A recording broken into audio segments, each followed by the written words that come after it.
Blessings of light. I'm Reverend Harrison Roy Heskett. When we begin the path, sometimes we do not know until we reach our goal.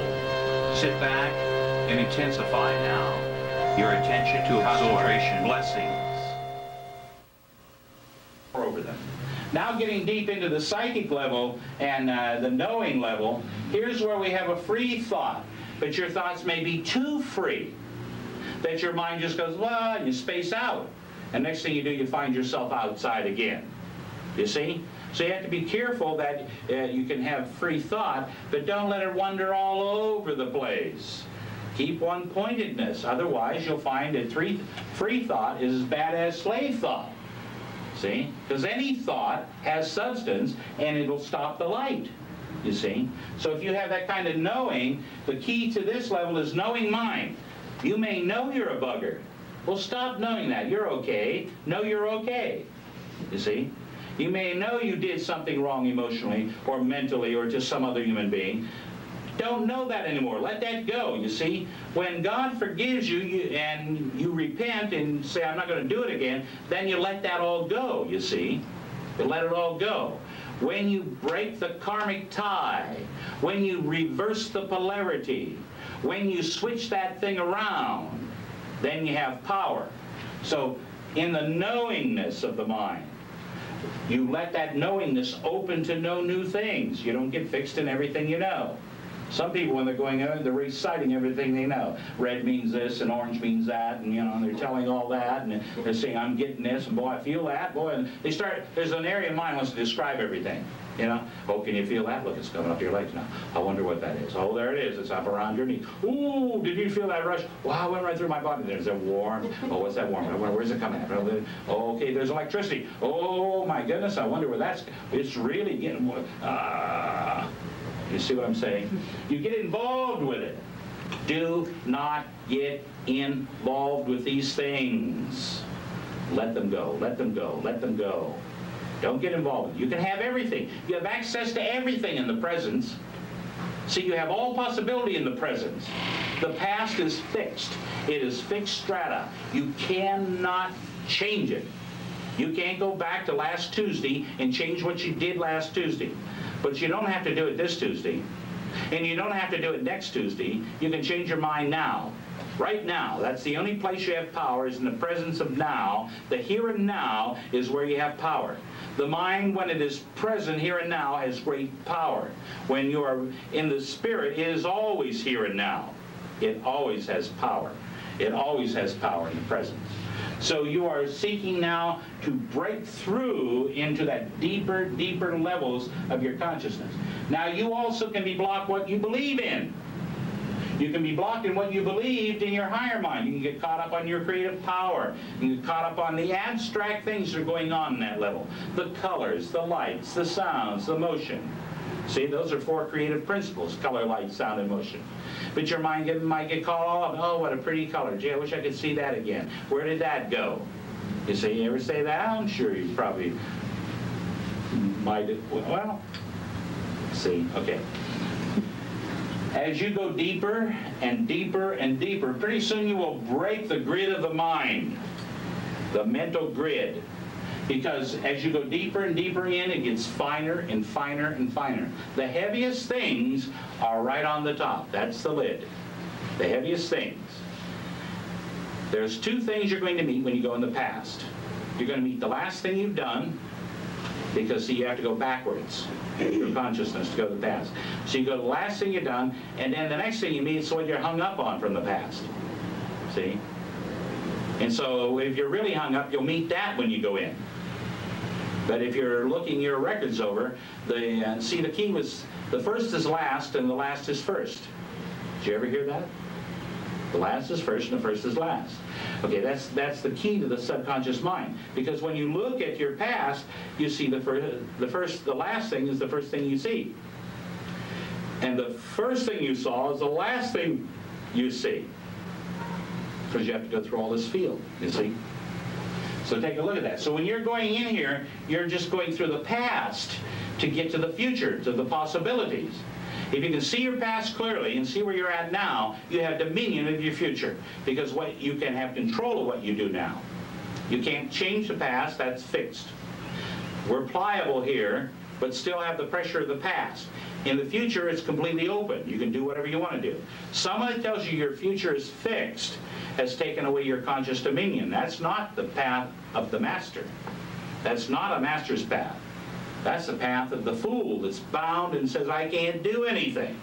He's bound by his feelings, and he's bound by his slave thoughts. He's bound by his wanting to be free thoughts, and he's bound by his beliefs and consciousness.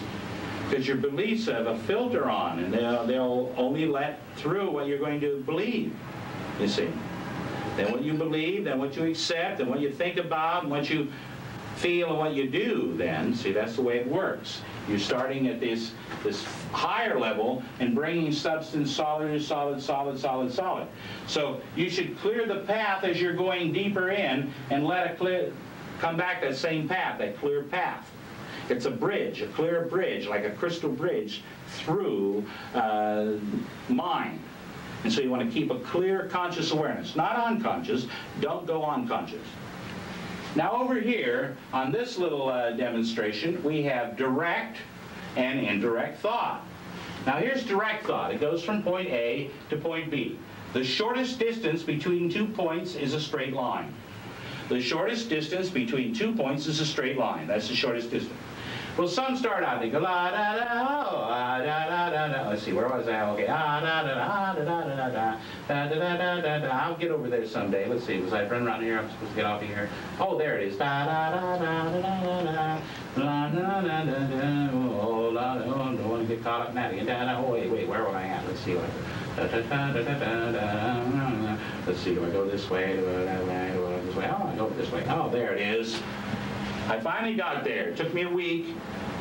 I could have went there in 5 minutes if I had the address. But I started for there a lot of times, and I got sidetracked. But you see, you started for meditation, you started for contemplation, you started for your supernatural powers, you started to go to God, you started to go to these higher dimensions. What has stopped you? See, when the mind is open and direct, reflection has stopped this person. Reflection has stopped that ability to go straight.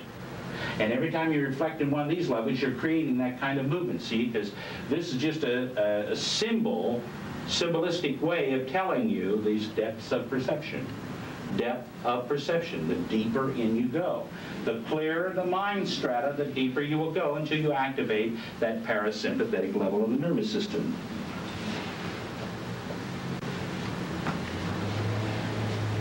Now, to get this depth of consciousness, there is some exercises which I'm going to ask you to do. These are daily exercises. These are for attunement, for attuning to consciousness.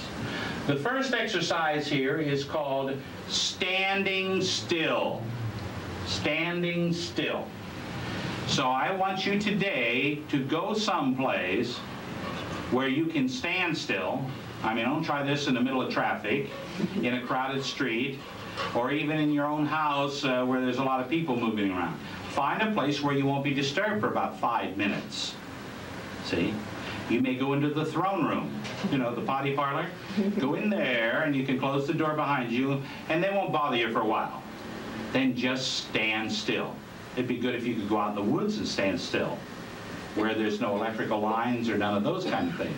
But it's pretty hard to go anywhere on Earth that you're not bombarded by electromagnetic currents being reflected off of satellites or broadcasting stations broadcasting out, TV stations broadcasting out. You have all this energy going out, don't you?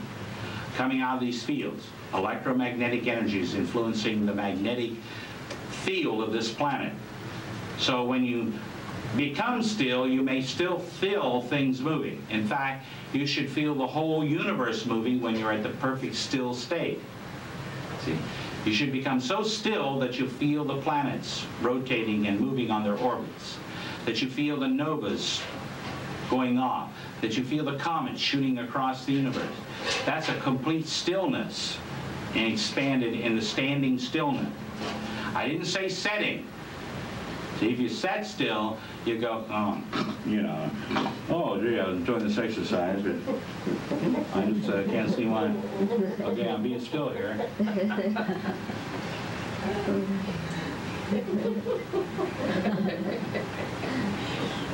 See, we can't have problems, can we, when we sit down? So you stand, so your spine, whole body is straight. You have a nice standing on your own spine, a nice straight spine, nice straight spine, with your head balanced right on top of it. See? You know, if you cock an eye at somebody, then you look at them cockeyed. So straight balance. Don't cock your head. You know, none of you cockneys out there, don't do that now. See? Keep your head straight. Keep your spine straight. Keep a steady straightness when you're standing still. When we say stand still, we want you to stand still physically, emotionally, mentally, psychically, creatively, individually, universally. We want you to stand still. You, the self that is in all these things. You're not the body, you're not the emotions, you're not the mind, you're not the knowing, you're the knower. You're not the creations, you're the creator. You're not what's being seen, you are the seer. You're not what is experiencing this life, you are life, eternal and ever existing. You're giving life to all of these things. So when you're still in clarity, you're giving a free expression of life. So every day for the next week, please stand still for 5 minutes. 5 minutes. You might have to stand in front of a clock to keep time. If you have to, do it. If you have to set your clock, do it. If you have to set a timer, do it. But stand still for 5 minutes. Be aware of 5 minutes of stillness. If you had 5 minutes of stillness, when you walk up in front of someone, you would know everything about them in that 5 minutes. They point to every level. They tell you all about themselves and body language, their words. If you were just still, but if you talk where you're generating thought, you can't see them. You see? But in the first 5 minutes, people will tell you a lot of things. See, if you don't respond right away, they have to come a little deeper, don't they, from when they're within themselves, and so you get to see a little deeper. Sometimes I stand still for a while to see how deep they'll go, you see, before I respond to them. But if they get uncomfortable and hit one of their, levels of defense, then you want to break that stillness right away. See, it makes them uncomfortable. When you look at someone, gaze on someone for a long period of time, the gaze has power. You know, if you look across the restaurant at somebody, back of somebody's head, and you think, turn around, look at me, you know, or just, hey, look here, or just, hey, or pretty soon turn around. They do different things. They go, some will go like that, some will, you know, they'll go like that. Some will move over, and some will move over the other way. Some will turn around and they'll go. Did you ever have someone turn around and you were looking at a stranger and they turn around looking at you and you go, for a moment you get that electrical kind of charge, you see? Because they know that you're looking and you're looking and you know that they know that you're looking. See?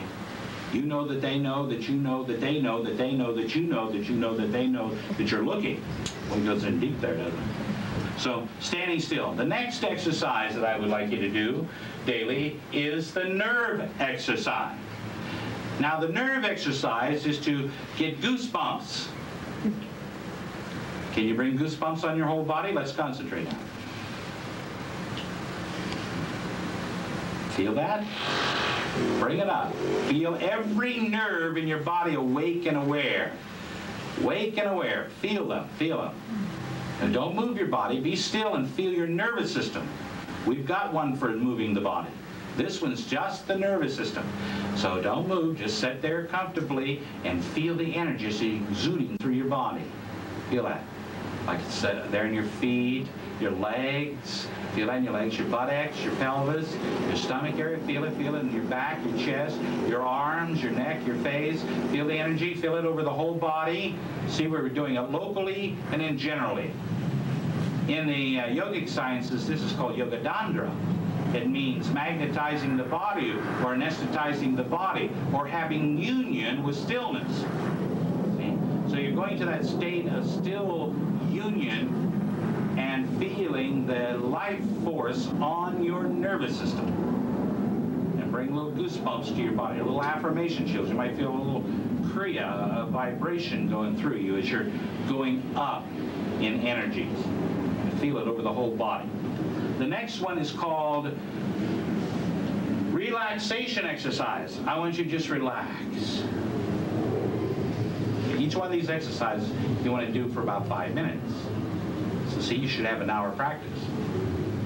Just feel it relaxing. Relax your feet, relax your ankles, relax your calves, your knees, your thighs, your buttocks, your pelvis, your stomach is relaxing, your chest is relaxing, your back, your arms, your hands, your face, your neck, your eyes, your tongue. Relax your tongue.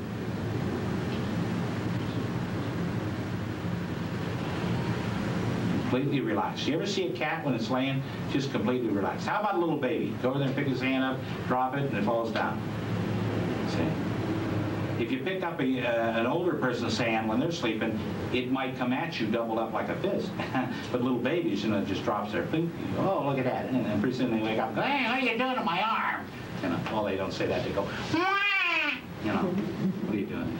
So relaxing exercise. Now, the best time to do this is just before you're going to sleep at night. And you go through your body. Relax feet, relax toes, relax ankles, relax calves, relax knees, relax thighs. Go right up the body, buttocks, pelvis, stomach, chest, back, shoulders, arms, hands, wrists, neck, face, eyes. Relax those eyes, relax the tongue. You know, just feel everything relax. Relax your hair. Feel your hair relaxing. Droop. See that? See? Do that before you're going to sleep and keep conscious. And then you're going to come to a point where you're not awake or not asleep. Stay in the conscious side. That's called temple sleep. If you do that all night, you're not aware of anything else but being conscious of the light or the energy, you see, instead of being unconscious in the dark. Stay conscious. So relaxation exercise. Each one of these is attuning you now, and it's important that you understand this attunement. The next exercise is your breathing exercises. And we've been giving you breathing exercises. Like this week, I'm not going to give this separate this week, I'm going to talk about it right now. We have a breathing exercise for this week, and it's breathing in the spine.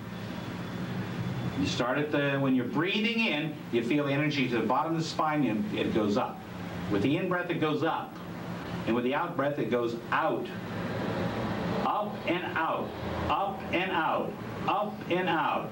In, out, in, out, in, out, up and out, up and out. So you go in and go up, and then you go out with the out-breath. You feel yourself expanding in infinity. Just that breath releasing you out. Like your spine is touching all of infinity. They call that Shiva Shakti in Hindu teachings, or the life force, the power of the universe. So you're breathing in that way. The fifth exercise to do is some stretching and some bending exercise. You see, get loosened up in your joints. Get loosened up in your head. Give it a good flow here. Get up and stretch your bodies and move your bodies around. Get a good stretching exercise. If you do aerobics, fine. If you do any kind of calisthenics, that's fine. If you're doing yoga, asanas, then do those postures, and that will give you the stretch you need. For energy to flow through the body, you want to break up any crystallizations. Crystallizations happen in the joints a lot. They happen in the joints, so stretch those joints. They happen in the muscle. Lactic acids build up. So you need to stretch to get those acids out of there. You don't want a toxic body. You want a peaches and cream body, see? Not vinegar and oil. That's for salad, right? Okay. The next exercise, keep up your gazing exercises. And I've already talked a lot about those. And the last exercise you do is be with God. Just take 5 minutes and be with God. I mean, don't be with anything else. Just go on. You can go sit down in the park and be with God. You can be in your house, be with God. Any place you want to do it, just feel God is there, and where you can be just concentrating on God for 5 minutes. May God's great and Holy Spirit guide you. May you all live and move and have your being in the light. Blessings of light. way of spiritual guides. When you're up in this area of consciousness, you're coming to this area of being the divine director of your creativeness, of your knowledge, of your thoughts, of your actions, of your feelings. When you become the divine director of all the 5 lower kingdoms, when you are master of these masters. You know, when I was telling my students, I'm now at the Master of Masters level. At one point when I had reached superconscious awareness and I was demonstrating superconscious awareness, they thought I was mastering somebody else. Master of Masters is to master this body because it is a master. But it has no power of its own. It has to be animated by this individualized spirit. The emotions would never move. No thought would ever move if there was no life or spirit in it.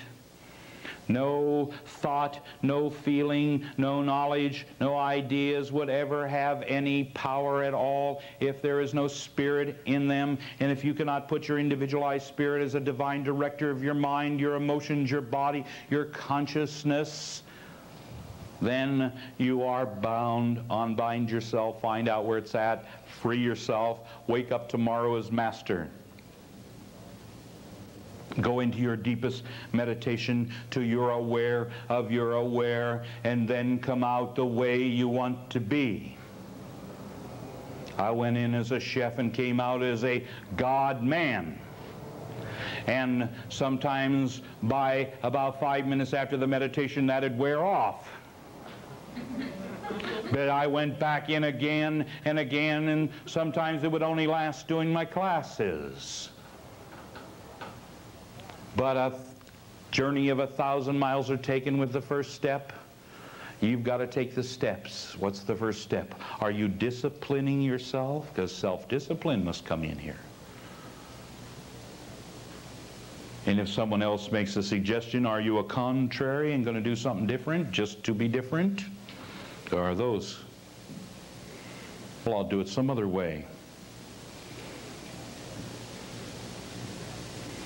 When I'm asking the students, when I'm going around the room, what did you experience this week? I can tell whether they're doing what they're directed to do or if they're doing something they want to do.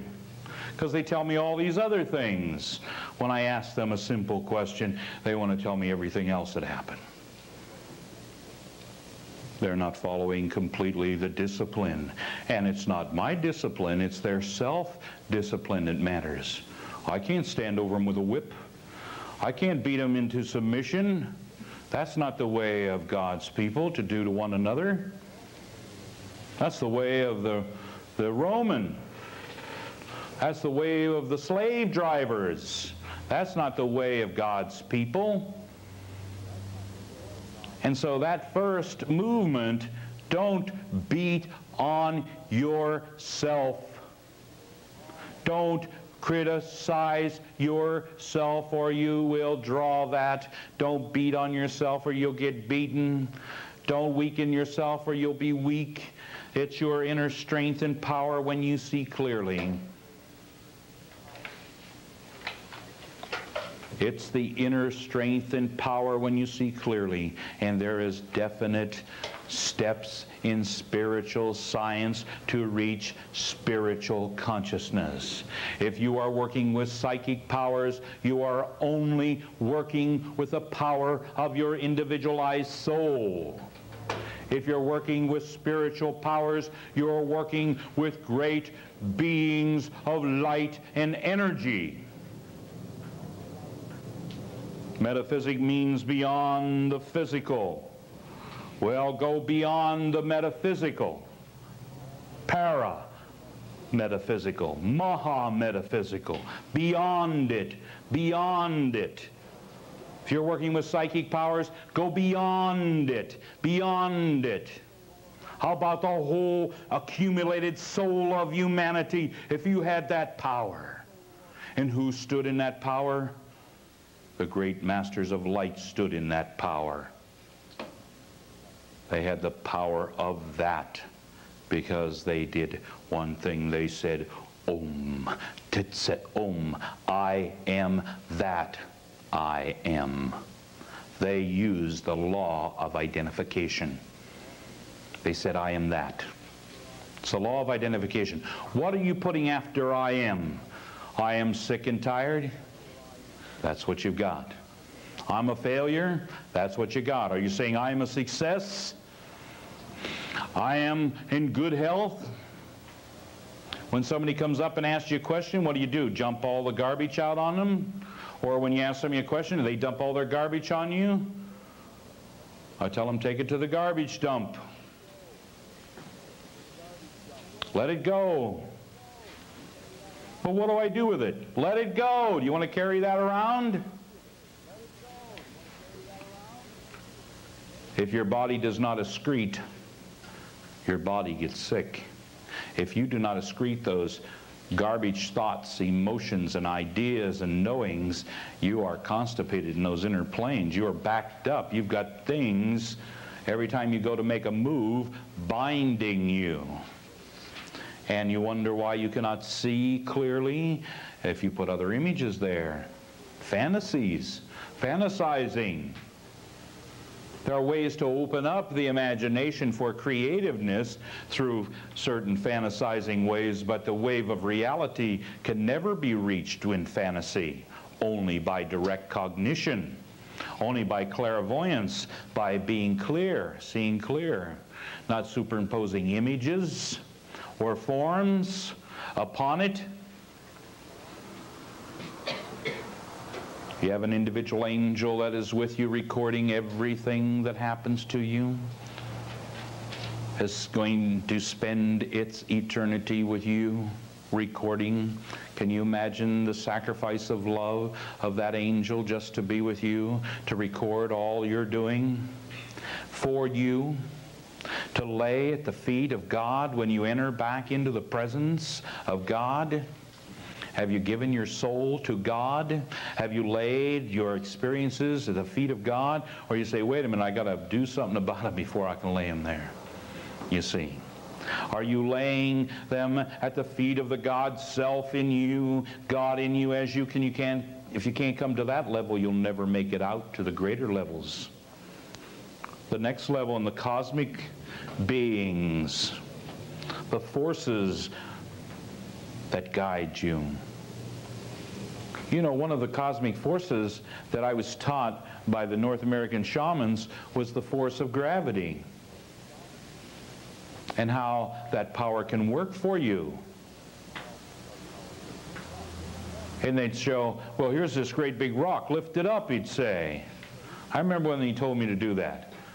I says, you're kidding. It was about a 1,000-pound rock. And he says, well, I'll give you as long as you need. And so he went over and sat down, and I walked around the rock, and I pushed on the rock, and I sweated, and I grunted, and I groaned, and man. About an hour later, I just went over and sat down next to him. He laughed. And he gets this other smaller rock, and he takes it over there, and he goes over and he gets a board, you know, an old wooden limb, and he sticks it under the rock, and he goes, and the rock goes, moves. I said, oh, you used a rock and a board. And he says, that's wisdom. He says, that's how you work with gravity. He says, you don't try to overpower it. It's a great force. You see. Here comes the north wind. He says, how are you going to stop the north wind? I'm saying, stop! Nothing. You know what he does? He puts up a tent. Again. Some want the power to control the elementals, peace, and stop the wind. That can be done. But there are simpler things that anyone can do. And he started showing me simplicity. Keep it simple spiritually. These cosmic forces of all creation are here. The truth is a force. Love is a force. Wisdom is a force. And power in the universe. Truth, the reality, is reality everywhere. It doesn't change from one place to another. Those that are caught in multiplicity will say, well, it's relevant. But reality is reality. It's basically the same every level of consciousness. As you get deeper and deeper, now as you get into the center of the crown level, you start getting into universal pools of universal mind strata and beingness, omnipresent, omnipotent, omniscience, omni-being consciousness. You are no longer bound. You are the master self. Master of all levels of mind and consciousness, one with the masters of light, the golden masters of light, the archangels of light, the Iliums, the powers of consciousness, the powers. Who are your allies in this world? You have allies or foes depending on how you identify them. To the wise man, everything is. Wealth is enough when you need it.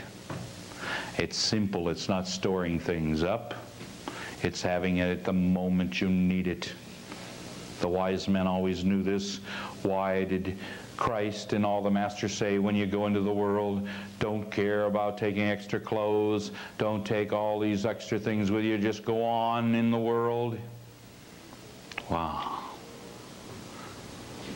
If you tell somebody, okay, tomorrow we're leaving, they'd be at their house packing up furniture, packing up clothes, boy, they would have such a burden. We would have to wait because they couldn't move very fast. Or maybe they got a big truck. You see. They drive to the edge of the ocean. What are they going to do? It's like the man, he started for his spiritual enlightenment. And he's going along the road. And he noticed this big hill. And he says, to get down this hill, I'll just make a wagon. So he built himself a wagon and he rode down the hill. Well, he was going across the plain there, and he says, well, gee, I may find another hill, so I better take my wagon with me. And so then he got to a stream, and he says, gee, I might find another hill, but I need this wagon, so he built a boat big enough to take him and the wagon. And he got to the other side, and he came to this big, tall hill. And here came these men. Hey, I'd like to have a boat like that. So he started building boats. And one day this young man came along and he says to the man, he starts talking to him, and the man says, I'm on the spiritual path. And he says, well, where are you going? He says, I'm going to the city of spiritual light. He says, well, what are you doing here? And he says, I'm building boats. Have you stopped along the way to build boats? To build wagons? Or are you free? Can you move? What is binding you? What is binding you in these levels as you're going to your spiritual self? What are you holding on to? Oh, well, I might need that feeling when I get there. I might need that thought when I get there. I might need that knowledge when I get there. Well, when you got here, you had nothing. You were naked. You couldn't even take care of yourself.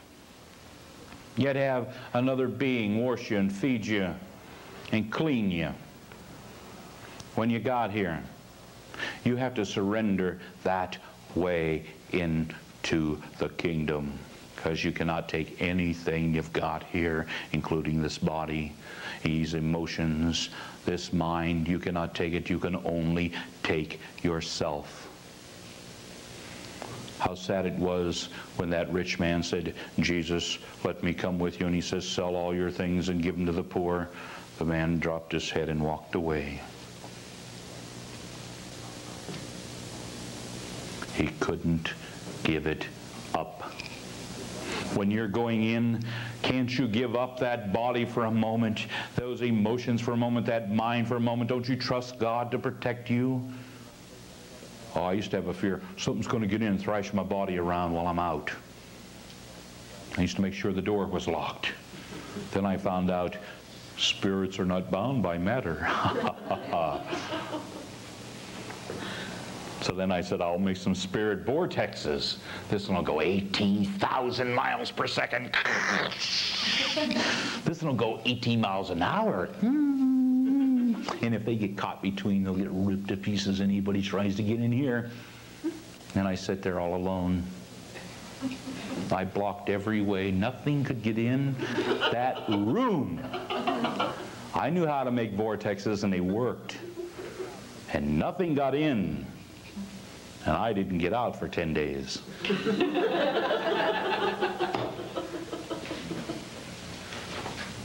You know, fear can make you do funny things. So I did it.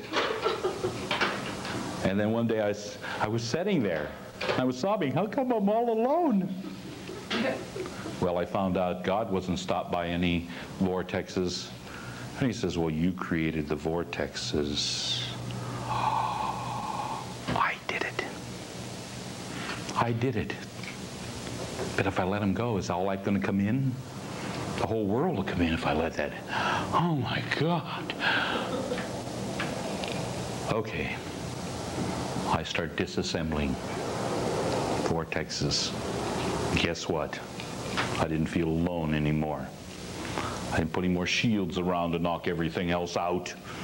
Nobody even came. I was even burning patchouli candles. Say patchouli candles for serenity, for when you don't want anything else around. So I was even burning that scent, so because all the scents had a different vibration, caused different things, you see. Patchouli, if you didn't want someone to come around, put a little bit on their doorknob, they touch it, they go away. You see. Well, I had it burning in my room. Nobody came around. Didn't even get a knock on, no mail. Nobody even mailed me anything. That's the truth. There I was. It was really something. The power worked. When you transcend the body, when you reach that energy field just outside of the body, that light outside the Christos or Christ light, you reach the omnipresent white light power. This is the sustaining power. This sustains all things. This purifies all things, this power of light. When you're in it, it's really an uplifting, vibrational grace and power. We were all spinning that light last night. We just kept white fire, crystallite, white fire, crystallite, white fire, crystal light. Everybody in the room got lifted. How many was at the chanting last night? Okay. How many got lifted? See, the energies was there. Because we were calling spirit into our auras. We were letting it in. We were making the call, and for the initiate, the call compels the answer. For the seeker, they're still looking. You see, there's the lost. They're not looking for nothing. They're lost. They don't even know what to look for. They're lost. Then you got the seeker. They're looking. They look here and they look there, and they find something. Then they become disciples. Disciples are those that practice discipline. The discipline of whatever they are seeking. There's medical disciples, there's law disciples, there's spiritual disciples, there's all kinds of disciples. There's even demonic disciples, you see. You have the choice, darkness or light, every moment. So you start practicing that discipline. Practicing no discipline is a discipline, you see. The desire to be desireless is a desire. It took Buddha 6 years to realize that. He was desiring to be desireless so much, and one night after he'd fast for illumination for this desireless state, he was in this river. He was so weak he could hardly get out of the river. He pulled his strength up, and he realized as he was crawling out of that river, he fell under this tree, and he realized for the first time in his life, a simple thought came to him: desire is a desire. And a desire to be desireless is a desire. And if you wish to be desireless, have no desire. And he laid there all night long for the first time in his life, seeking in the Himalayas, in the forest, every wise man he could, to find out how to reach this supreme state of bliss. And he found it in self-realization, because you will not find it from men in the forest. You will not find it in ashrams. You will not find it right here. You will only find it in you, as you, when you take and assimilate and demonstrate it, when you have self-realization, when you realize it yourself. And the only way you can realize it is start the disciplines. Once you start the disciplines, you become an initiate, because you get initiated how to use those disciplines physically, how to use them emotionally, how to use them mentally. And then pretty soon you begin to be able to adapt those things to different things. And then you get a master at adapting them. You become a master. Then you teach others. You see, a master of masters. You begin to teach others that same thing. You see. Then you become one with the powers of this planet, the planetary logos. Then you reach out, you become one with the cosmic powers, the universal powers of all beingness. But it takes the discipline to get past this body, to get past these emotions, get past these thoughts, get past your knowledge, your experiences, get past your ideas, get past yourself, to become selfless, desireless. If you were desireless out here, you'd starve to death. That's an inner state of being. A wise man knows to limit his desires. The more desires you have, the harder you are to please, and the longer it will take you to accomplish anything. And you may never accomplish it if you have too many desires that are pulling you in many different directions, one step at a time, one thing at a time. And if you want your spiritual guides, concentrate on it, put the effort there, persist until you succeed. I will persist till I succeed. I will persist till I succeed. And when you're reaching it, I am a success, I am a success. If you're just getting in your thought, you're already a success. In any level you're getting it, you're already a success. I am a success. I am beauty unfolding. I am that. Om Tet Set Om. I am that. I am that. You've reached the identity of that, because you have claimed it with your words, with your feelings, with your actions, with your deeds. You are adding to these things every moment of your existence by everything you say, do, act, feel. At any level of consciousness, you are adding to the sum total of your beingness. There are many different guides. You find the one that has done it. You don't go to the one that are out there that are lost. You don't go to the seeker. You don't go to the disciple. You don't go to the initiates. You don't go to the adapts. You go to the one that's the master of it. That's when they can do it at will.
Om mani pading shum, om mani pading shum, om mani pading shum.